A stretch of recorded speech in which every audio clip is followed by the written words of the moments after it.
بسم اللہ الرحمن الرحیم۔ صلح امام حسن کے اسباب۔ امام حسن علیہ السلام نے جن حالات اور جن اسباب کی بنا پر صلح فرمائی اس کے بارے میں خود آپ کے بیانات کا تذکرہ ان اسباب کی بہترین ترجمانی کر سکتا ہے۔ صلح کے بارے میں امام حسن علیہ السلام کے ارشادات۔ امام حسن علیہ السلام نے اپنی صلح پر اعتراض کرنے والے ایک شخص کے جواب میں اس صلح کے اسباب پر روشنی ڈالتے ہوئے اس زمانے کے تلخ حقائق سے اس طرح پردہ اٹھایا ہے: مجھے یہ حکومت اس لیے معاویہ کے حوالے کرنا پڑی کہ میرے پاس اس سے جنگ کرنے کے لیے افراد نہیں تھے۔ اگر میرے اصحاب اور انصار ہوتے تو میں ان سے رات دن جنگ کرتا اور اس کا کام تمام کر دیتا۔ میں اہل کوفہ کو خوب پہچانتا ہوں اور ان کو بارہا آزمایا ہے، اور وہ فساد میں مبتلا ایسے افراد ہیں جن کی اصلاح ناممکن ہے۔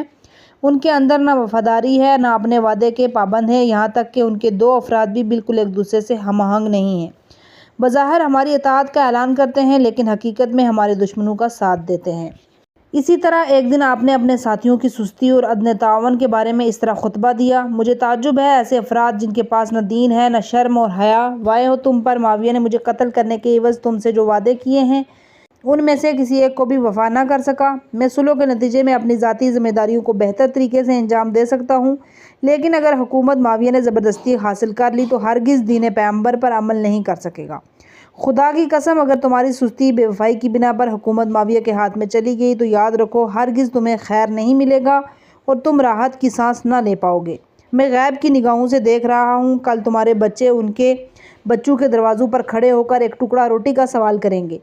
جو آب و نان تمہارے بچوں کا حصہ تھا، اس کے لیے بنی امیہ انہیں اپنے دروازے سے بھگا رہے ہوں گے۔ اس کے بعد امام نے فرمایا: اگر میرے ایسے اصحاب ہوتے جن سے معاویہ کے ساتھ جنگ کی جا سکتی تو ہرگز اس سے صلح نہ کرتا، اس لیے کہ خلافت بنی امیہ پر حرام ہے۔